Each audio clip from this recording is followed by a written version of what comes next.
Namaskar, Darshak Mitro. Very welcome. Very warm welcome to all of you on Thinkline again.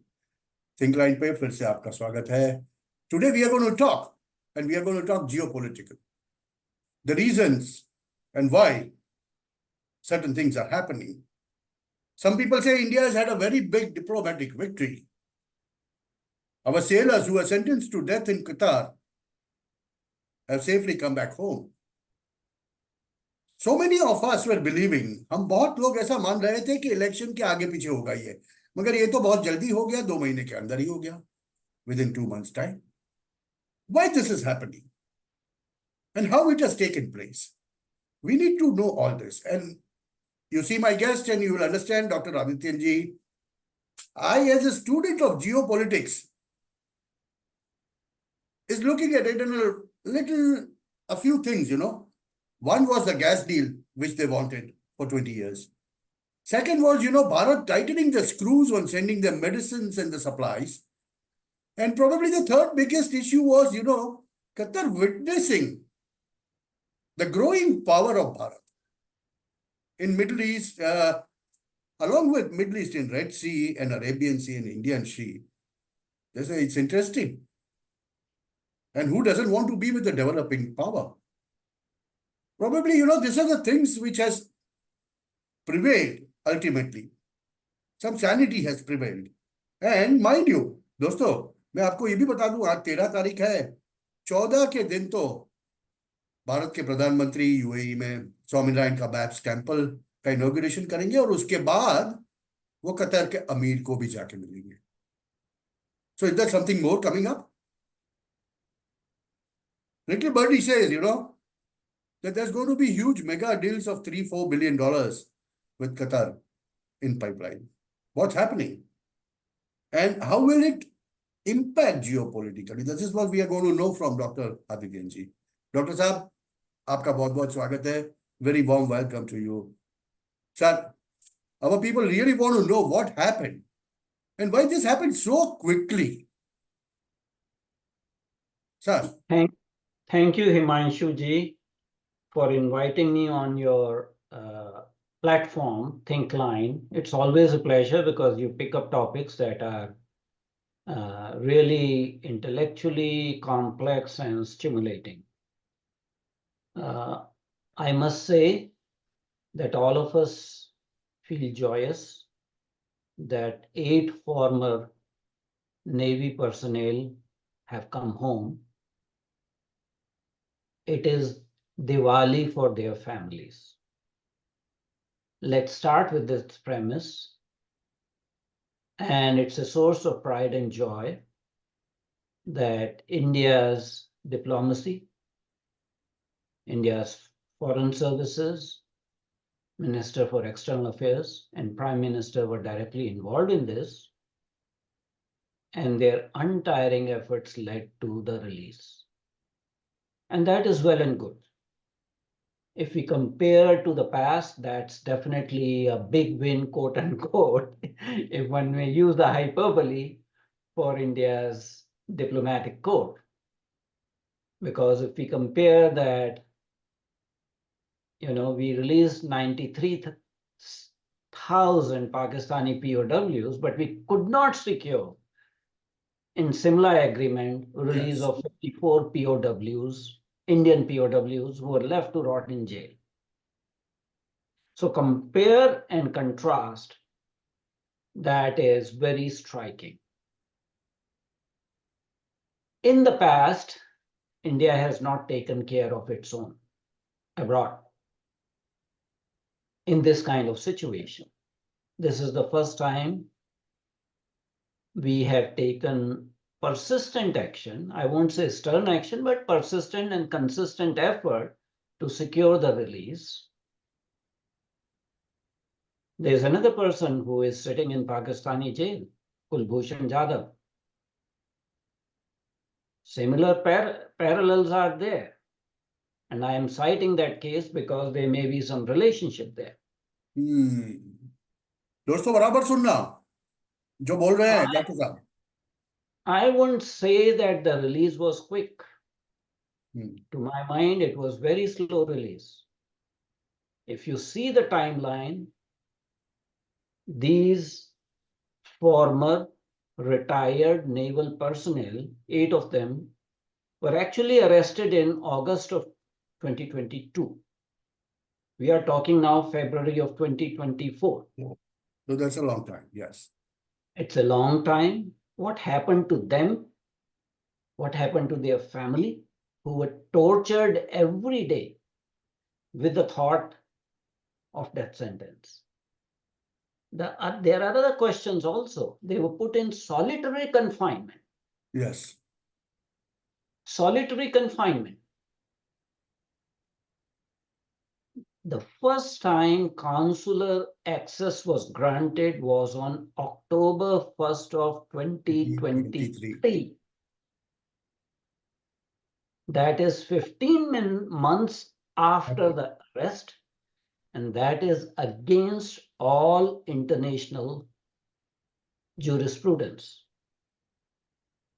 If a country's nationals are arrested, consular access must be provided by international law before you can start the trial.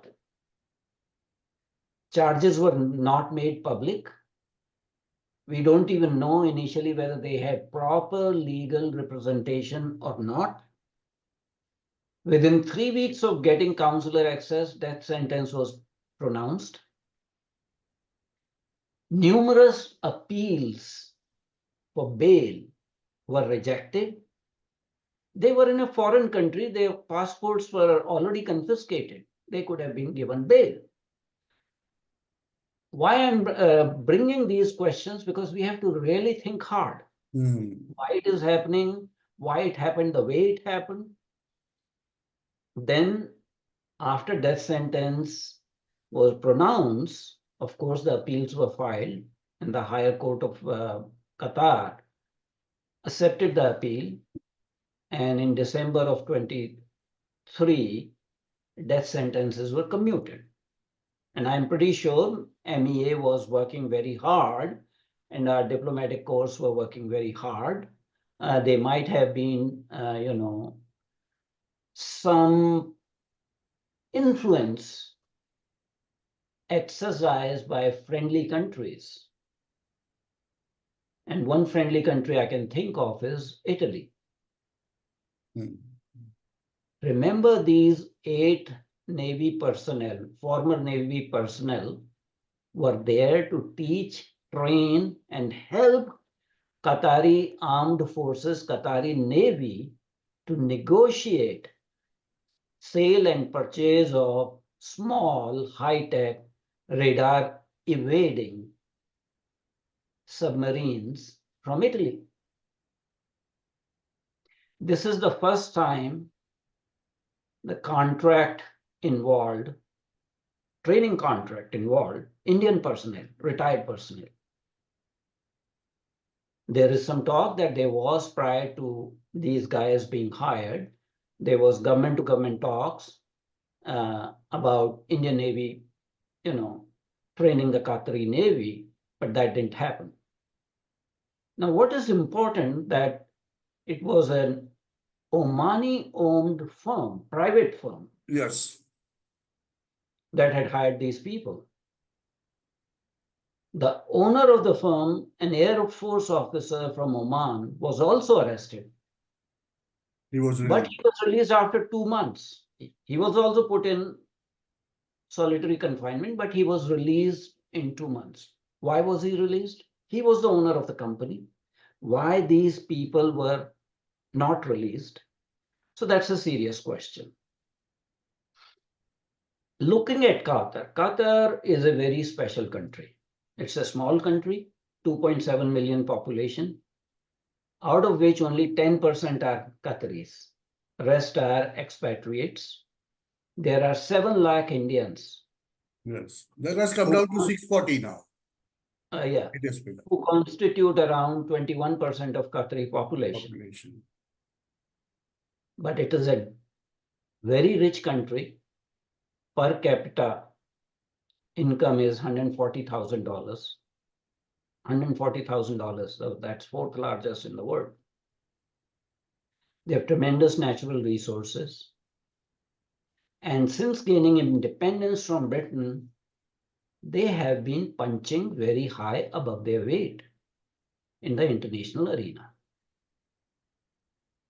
They are a major non-NATO ally of United States.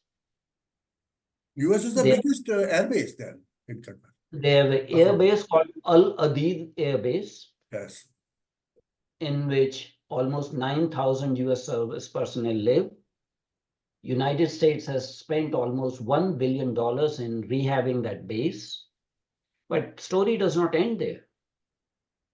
They have a British air base, they have an Australian base, and they have given facilities, base facilities, air base facilities to Turkey.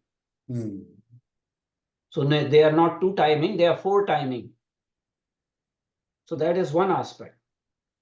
Qatar is also host for Hamas, Muslim Brotherhood. They were host to Taliban. Taliban had an office, political office in Doha. Yeah, it So was they through are, Qatar the negotiations took place between US and. yes. So they are in bed with Islamic terrorists of every kind. While they are major non-NATO ally of United States, they have been hobnobbing with Iran. So they are pretty spread around. They're playing a lot of games to the extent that there was a blockade by some Arab Gulf countries, including Saudi Arabia and UAE. For 4 years, there was economic blockade from 2017 to 2021. So we have to understand all these things, what is happening actually. They were able to hold in late 90s and early 2000s, Doha round of WTO talks, the negotiations. They want to be in limelight. They purchase all the big hotels in London, and they purchase sports club in European nations because they have a lot of money.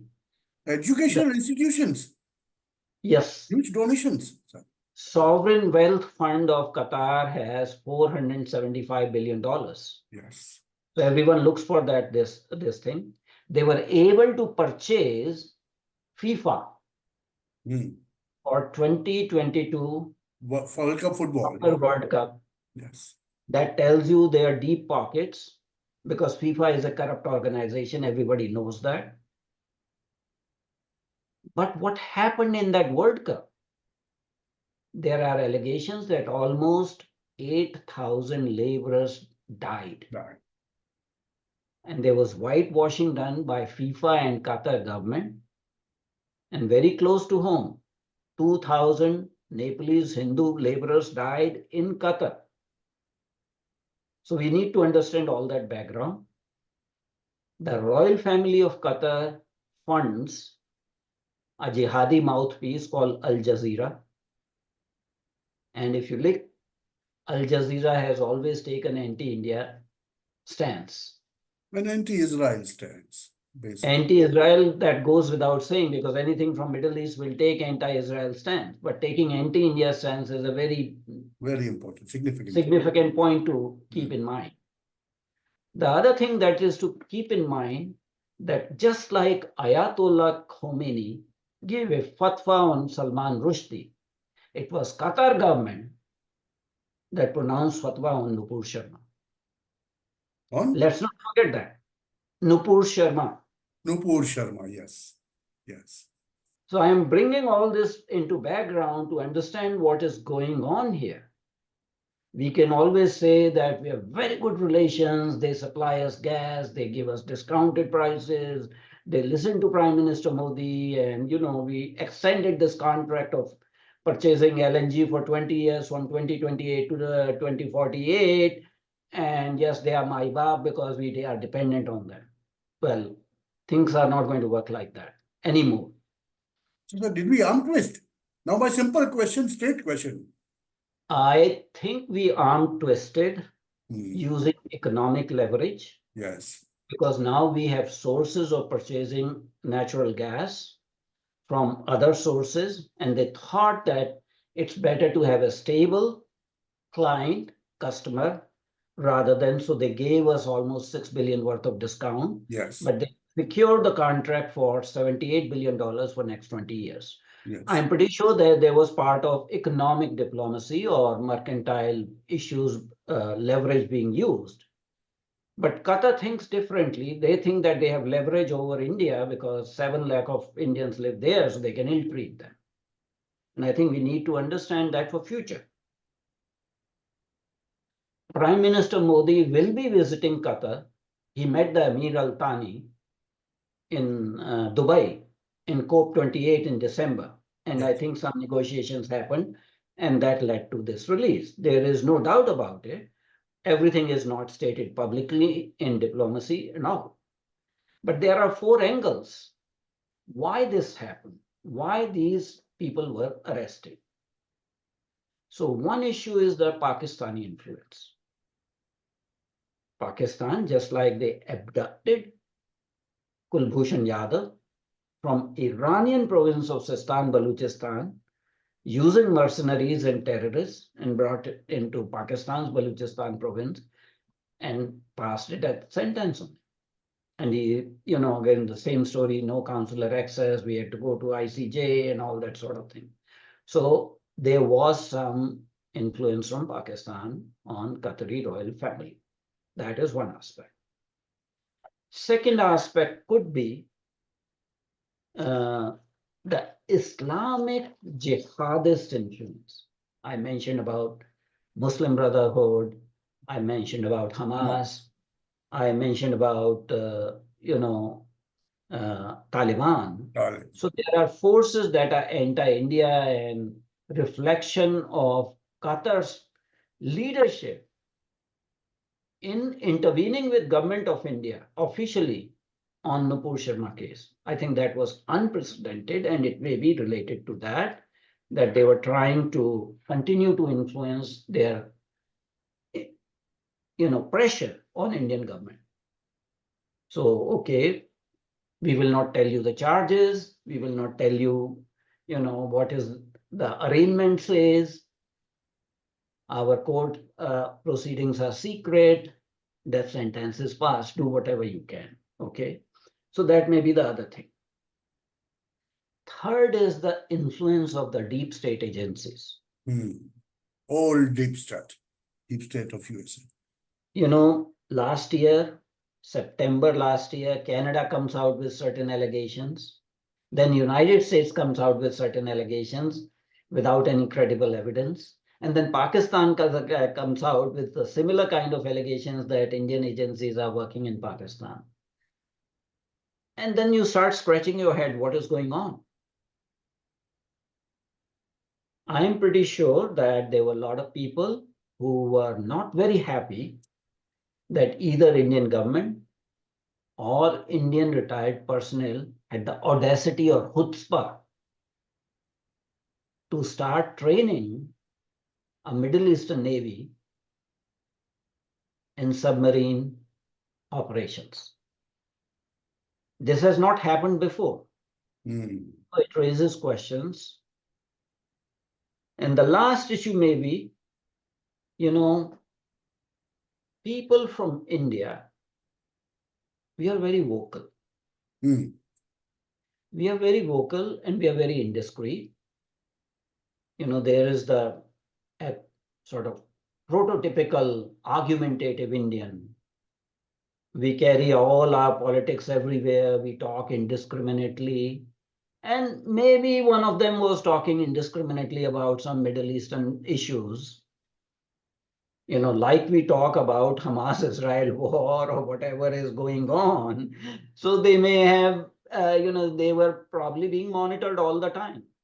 Their telephone conversations, their personal conversations. Qatar is not a democracy. And maybe You're they an were open state. Let's put it very clearly. Yeah, some inadvertent comment may have. But what I don't understand is that you will charge, arrest all 8 of them. You invited them. These were not low-level workers. Some of them had more than 20 years of service before retiring. They were mid-level officers prior to their retirement. So that could have been a possibility, but the way they were released, if they're really involved in espionage, no country will release the spies. Okay. So I think something fishy happened there. And yes, we have to rejoice that they were released, but we also have to make sure that this does not ever happen again. And that's why all these angles have to be reviewed. And again, I am a votary of reciprocity and conditionalities. Now, what is the reciprocity? And in pursuit of our foreign policy, diplomacy, we have to use all the tools that are available on the table. Nothing is off the table. So whether it is economic leverage, whether it is, power projection, whether it is use of lawfare, we have to use all the tools in the toolkit. Now, in this case, we did not use the lawfare. We did not go to International Court of Justice. We did not make it a point that you did not give us consular access for more than a year. We did not use the human right angle.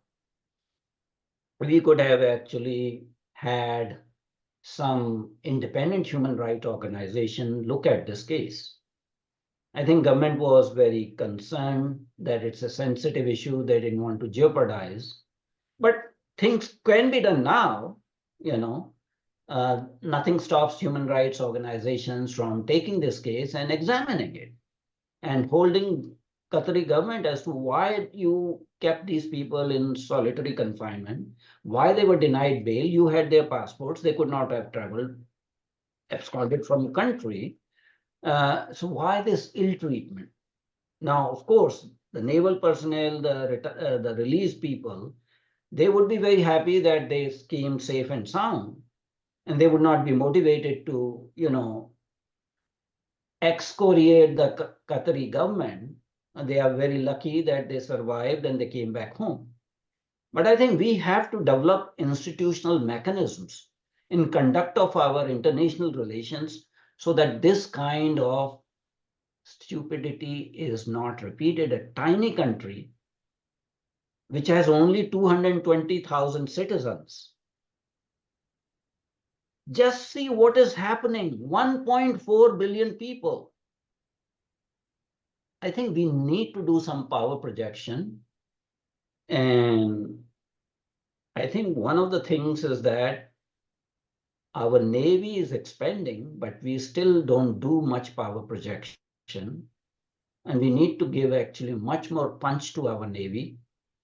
Instead of 2 aircraft carrier, we need at least 6 aircraft carrier formations. And I think we need to have 1 aircraft carrier permanently for Arabian Sea and Persian Gulf. To project I was just thinking about this and you came out with this. I have a very pertinent question, sir. Yeah. There are very clear indications that once the defense provider of this region, the USA, is very clearly planning for, once this mess clears up of Red Sea and Israel, they are not going to be the net security provider. Bharat has started assuming that work, which people think, and as you said, we need 6 aircraft. Is this the reason behind Qatari government towing some Indian lines now? I think they probably started reading the tea leaves. Yes. They started reading the tea leaves that if push comes to shove, they would have felt threatened. There is an example, and that example is 2 words. Abhinandan Vardhaman. Yes. Abhinandan Vardhaman. And a polite hint would have been enough to scare the hell out of Qatari government. And of course, the Prime Minister did not visit Qatar. He's going to visit Qatar now on February 14th, after all this fiasco has been averted. But I think we have to use hard power. Mhm.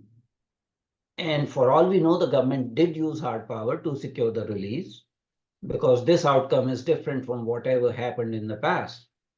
We left our people to rot in jails in foreign countries without caring for them, saying that, I remember, I don't want to badmouth Indian Foreign Service, but I have heard face to face more than a decade ago, why do Indians go abroad? And why they bother the Indian Foreign Services when they are in trouble? Very shocking statement made by senior IFS officers and tanks and all, when issue of maltreatment of Indian expatriate workers in Middle East used to be discussed. Yes. More than 10 years ago. I still remember those discussions. Oh, nobody asked them to go to Middle East, they go on their own, and then we are responsible for them. At least now India is realizing that we have our utmost duty towards all Indian citizens, wherever resident they may be. And if you maltreat them, you will be responsible. Even if you are providing them jobs or whatever, you may think that's your leverage, but we will hold you accountable for maltreatment, for violation of civil rights and human rights of Indian citizens if they happen to be in your country. Sir, now we have very little time left. I'm getting this notification. Sir, in the end, looking at this whole issue, it's a winning outcome for Bharat. That's a different issue. But what are the lessons? One, you said very clearly that we need to develop our hard power and use our hard power wherever required. If a tiny country tries to muscle you out, tries to punch you, you arm twist them to an extent that they are left with nothing else. Now, how do you see tomorrow's Narendra Bhai's visit to Qatar? What sort of messaging would be done and should be done to Qatar that this far and now no further, otherwise we'll finish you? I think it can only be done between bilateral meeting head of state to head of state. And when you are talking at head of state level, you don't give threats. You give gentle hints. Yeah, gentle hints. Messaging, basic messaging. Yeah. But the hard messages are delivered by the Sherpas. Yes. And that is what needs to be done. I think message needs to be sent in no equivocal terms. That we have now Agni 5s, and their range is such that we can reach you. So please don't do this ever again. Please don't do this ever again. It's in your interest to work with us. We are not going to take away your profits. You want to have gas deal with us, liquefied gas deal. Yes, we are a stable customer. We will honor the contracts, but you need to behave and not be a gullible victim of external influences, third-party influences, whether they are coming from Pakistan or Turkey or from deep state agencies. And I think that message needs to be sent to the Emir of Qatar. Yes, we will be profusely thankful to him, and we will look for other business opportunities. But these messages need to go hand in hand. Okay दर्शक मित्रों, आपने बहुत स्पष्ट भाषा में सुना. ये एक एंगल है कतर का जिसको हमें सोचने की जरूरत है. आपका इंटरनेट, आपका सोशल मीडिया भर मत दीजिए. Big diplomatic yes diplomatic win है, मगर उसके साथ में हमें बहुत ज्यादा लेसन सीखने हैं इससे. एक छोटा सा देश आपको बुली कर जाता है, 2-2.5 साल तक आपके लोगों को बंदी बना के रखता है, ये चीज अभी नहीं चल सकती। उभरते हुए भारत के अंदर इंडिया से भारत का ट्रांसफॉर्मेशन जो अगर सही तरीके से करना है तो ये चीजें नहीं चल सकती। और इस बात का अंदेशा ये कतर का एग्जाम्पल। हाँ, डिप्लोमेटिक विन तो है, मगर उसे अपने नजरिए से भी देखना पड़ेगा। Yes doctor Aditya. एक संदेश भारत की जनता के लिए है। आप लोगों ने बहुत विश्वास के साथ कतर एयरलाइंस का बहिष्कार किया था, उसे करते रहिए। उसे करते रहिए, अल कतर जजीरा को फेंक दीजिएगा। हाँ, क्योंकि हर जो साधन है वो सरकार के पास नहीं होता। जनता के पास बहुत शक्ति है। भारतीय जनता को अपनी शक्ति का सदुपयोग करना चाहिए, चाहे वो अल जजीरा हो या कतर एयरलाइंस। देखिए, जब बड़ा पाकिस्तान मगजमारी कर रहा था कनाडा, तो भारतीय सोशल मीडिया ने उसकी बैंड बजा दी। जब छोटा पाकिस्तान मालदीव मगजमारी कर रहा था, तो उनको ऐसी थप्पड़ मारी भारतीय सोशल मीडिया ने कि सरकार को कुछ करने की जरूरत ही नहीं। यहाँ कतर के साथ भी शायद यही रुख अपनाने का वक्त आ गया है। हाँ, हमारे सोल्जर्स, हमारे नेवी के ऑफिसर्स वापस आ गए हैं, अभी सब ठीक है। मगर भविष्य के अंदर अगर कोई प्रयत्न होगा, उसका जवाब कैसे देना है उसे हम अभी सीखना पड़ेगा। जैसे आदित्य और जी ने बताया ना, सीधा साधा, उनको बस इतना ही मैसेज कीजिए। किस तरह से बोलने की भी जरूरत नहीं है कि हमारे अग्नि 5 की रेंज बहुत बड़ी है, कतर भी रेंज के अंदर आ जाता है, उतना बस हो गया। तो ये हार्ड पावर का एक्सरसाइज अभी करना पड़ेगा। तो मित्रों, हमारे पास टाइम नहीं बचा है। मैं आपको अपना मैसेज दूं कि दोस्तों, बहुत जल्दी हम लाइव चले जाएंगे, क्योंकि वो वक्त आ गया है। आप लोगों का सहकार मिलता रहा है। आई विश कि आप प्लीज इसको ज्यादा से ज्यादा शेयर कीजिए, लाइक कीजिए, सब्सक्राइब भी कीजिए। मैं डॉक्टर आदित्य जी से भी इसी चालू फोरम से एक दरखास्त करूंगा कि सर, आपके भी जो दर्शक है काउंसिल ऑफ स्ट्रेटेजिक अफेयर्स के, वो भी ये देखे और भारतीय दृष्टिकोण को जो आप रखते हैं उसको सुने। उसके लिए मेरी आपसे ये भी एक दरखास्त रहेगी कि सर, उनमें भी पूरा पहुंचाइए इसको। और हम ये प्रयत्न करेंगे कि ये जो हार्ड लेसन्स है, I call this hard lessons of a diplomatic win which Bharat is gaining today.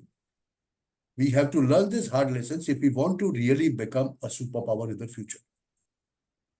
दर्शक मित्रों, आपका तो बहुत बहुत धन्यवाद। साथ में लाइक शेयर सब्सक्राइब का एक अपील, साथ में डॉक्टर आदित्यन जी का भी। देखिए, वो यूएस में बैठे हैं, वहां उनके लिए रात है, उनके सोने का वक्त आ गया होगा। मेरे लिए ये अर्ली मॉर्निंग है, सुबह में मैं उठ के बैठ गया हूँ। तो ऐसी ही बातें हम लोग आपके पास लाते रहेंगे। और अब की बार डॉक्टर आदित्य जी आएंगे तो मैं पहले से बता देता हूं, हम बात करने वाले हैं भारत में नॉर्थ साउथ डिवाइड, और इसके मूल कहां पर है, क्या क्या हो रहा है, और कौन गंदी बातें करने का, गंदे दिमाग से भारत को हिट करने का प्रयत्न कर रहा है, उसकी बात भी हम डेफिनेटली करेंगे। डॉक्टर आदित्य जी, आपका बहुत बहुत धन्यवाद। मेरे पास टाइम एकदम कम बचा है, बस आपको 1 मिनट में एक संदेश कुछ देना है ये कतर के बारे में और जियो पोलिटिकल रीजन के बारे में, तो बताइए।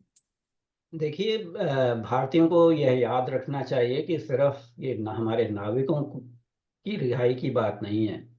कतर ने जो नुपुर शर्मा के साथ किया वो सब लोग भूल चुके हैं, लेकिन मैं नहीं भूला। हमारी जो याददाश्त होनी चाहिए वो इतनी गहरी होनी चाहिए कि आगे के जितने भी संबंध हैं कतर में, कतर से, चाहे वो सरकारी रूप से, औपचारिक रूप से हों या अनौपचारिक रूप से भारतीयों की तरफ से हों, हमें ये दो बताइए। हाथ कभी भी नहीं भूलने चाहिए और कतर को उसी हिसाब से उत्तर देना चाहिए। तो नमस्कार। दर्शक मित्रों, नमस्कार। डॉक्टर आदित्य जी, आपका बहुत बहुत धन्यवाद। Very very warm thank you also to you.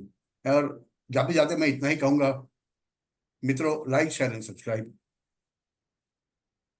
आपका धन्यवाद। जय भारत, जय हिंद, और साथ में एक बहुत प्यारा सा नमस्ते, नमस्कार।